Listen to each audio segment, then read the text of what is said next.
It's the Black Real Estate Dialogue. Tune in. Tune in. Tune in. Tune in. Definitely. So can you talk to us about so one thing that's also interesting is that you reset a couple times up to this point. You know, you kind of did what you had to do for the moment. So whether it's like the 9 to 5, whether it was the flipping and landlording, until it was Mhm, time to move to the next thing. And I think mhm. that's a big key right there. Just not being afraid to kind of reinvent yourself and transition and move on to the next phase of life, to the next phase of investing. Yeah, one of my favorite quotes is, be steadfast in your goals, but be flexible in your approach. Because I mean, that's just the key. There's no way you can sit down and write out a plan and for it really to come to fruition exactly as you write it out. It's just impossible. So your only goal is to put energy out there, do things, and treat the failures as feedback on what you need to adjust, right? And what you need to change. So, I'm in Houston. It's a lot harder to get a lot of good deals to flip in Houston because it's so competitive. Other markets, it's easy to get good deals. I know guys in Jersey making 100 grand per flip, like all day. I'm just not in that market. So for me, I have to adjust my plan. I can't stick with what I thought in my head was going to work. I have to adjust to my market and make the best decision for me that's going to get me to the next level, right? So yeah, that's really been my approach. I have shifted several times. Fix and flip was cool. Rental properties was cool. But for me, in like 2013, I said, well, what if I can control an entire block? Like, what happens if I buy this whole block and I decide to do something with it? And what if it takes me even 3 or 4 years to get that project done? And let me look at the numbers and look at the profit.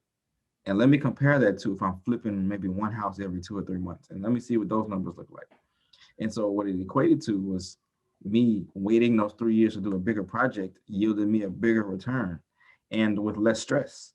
So that's when I really decided to make that pivot. Definitely. So can you talk about just that first time, like, going from the idea to action, so the idea of, if I can control the whole block, to when you actually were able to do it, and how it all worked. Yeah, so it all kind of happened really quickly in the first year. And what I realized is the same principles that wholesalers use to find distressed owners. Uh, there's distressed portfolio owners, just like there's distressed individual property owners, and some of them own their houses free and clear because like they or their portfolios free and clear because they've been in the industry that long.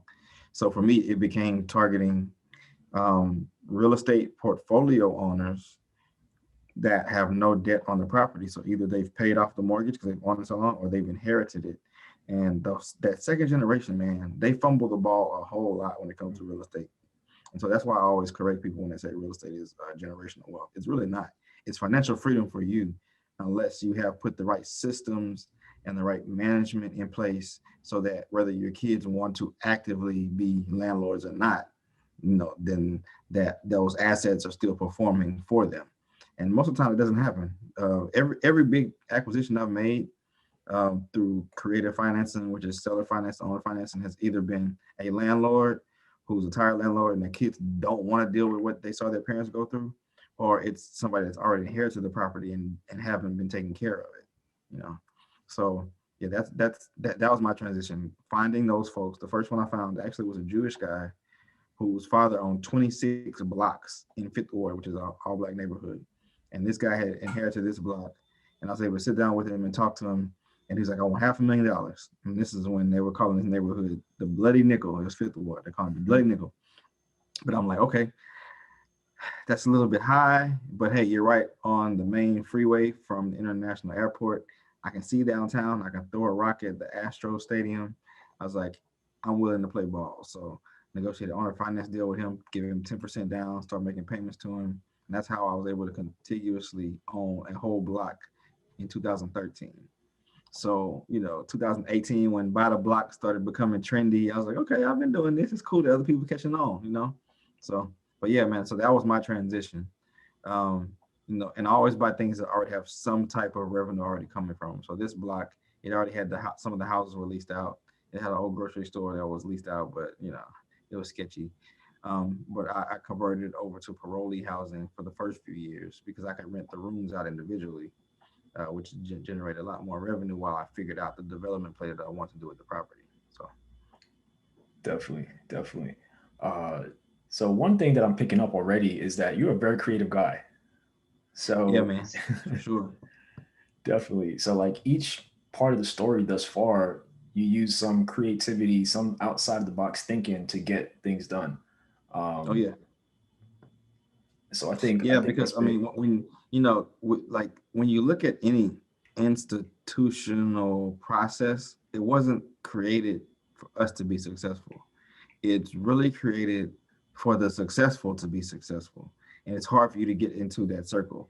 And like the property I'm talking about, if I would have went to a bank and said, "Hey, I'm making $80,000 a year, and I have good credit, and there's no new construction in this neighborhood. There's no flips in this zip code. Will you give me $500,000?" They would have said, "Hell no." They would have shut me down. Matter of fact, like 23 different lenders actually did shut me down when I was trying to do my new construction on that same block. But when you find other ways to take control of the property, like I'm saying, seller financing is the key for me. You don't have to wait for anybody else's outside approval. You don't have to wait for anybody else to say you're bankable or you're financeable. You just go with your own motion, and you make calculated bets based off of studying real estate trends in your market and understanding that it will come, and you will be ahead of the curve by controlling it before it comes.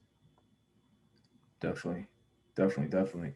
So you mentioned that after owning that area, those blocks for a while, um, that you started new construction. So can you talk to Mhm. us more about that? Was that like always the idea, or was it something that kind of came along? Like, what, I think I could develop on this land.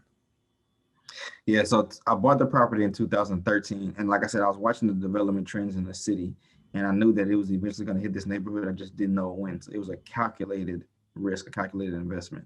I bought in 2013. In 2016, the biggest developer in Houston bought 150 acres on the south end of the same neighborhood and announced they were going to do this big mixed-use development.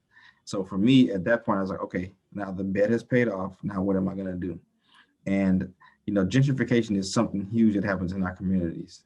And for me, it was like, okay, what can I do to counter the narrative of what usually happens? And so for me, the first thing I thought of was, well, number one, we as the successful Black community always miss the value appreciation waves that happen when our neighborhoods get gentrified. Because we're out in the suburbs and we're mad because somebody's renovating the neighborhood we grew up in. No, it needs to be the opposite. It needs to be, once we find out they're renovating or revitalizing or redeveloping, we need to be in lockstep on the side of them controlling as much of the real estate around there as possible. And one way for me to make that happen was to tear down this old grocery store that was at the end of its useful life. I couldn't get a grocery store to come back, to take that parolee program and move it to another site, and take this entire block and build new construction and target young Black working professionals who are in the suburbs. Most of them don't have kids yet, so they're not worried about school systems, but they're in the suburbs with a house that's going to appreciate 2-3% a year, and put them right in the heart of redevelopment where their house value and their land value is going to double in the next 5 years. So that was my model, and that's what I decided to do with that property. And it's been working so far. I've built and sold 5 of them. I've increased the value. I set my own comparable sales because there was no new construction in the zip code. First one sold for 279. Within the same year, by the time I sold the last one, I sold it for 298. So my first buyer already has almost $20,000 in equity in her house. And I'm waiting for the next phase to come out of permitting right now. Hopefully next couple of weeks, I'm building another 9.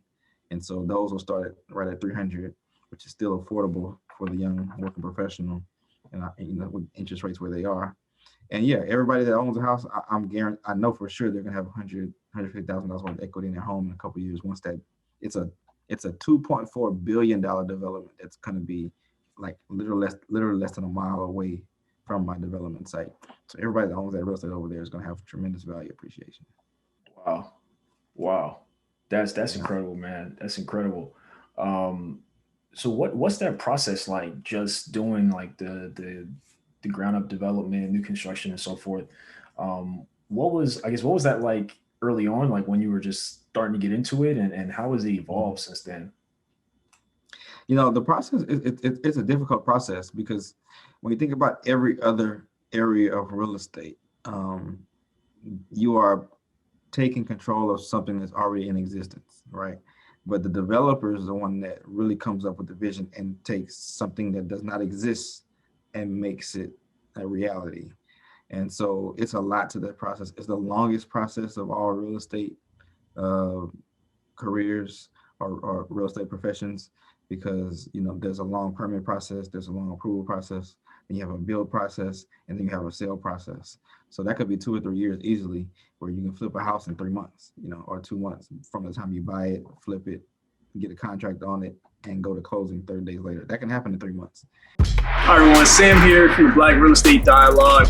Make sure to hit that notification bell and that subscribe button, and to visit us at blackrealestatedialogue.com.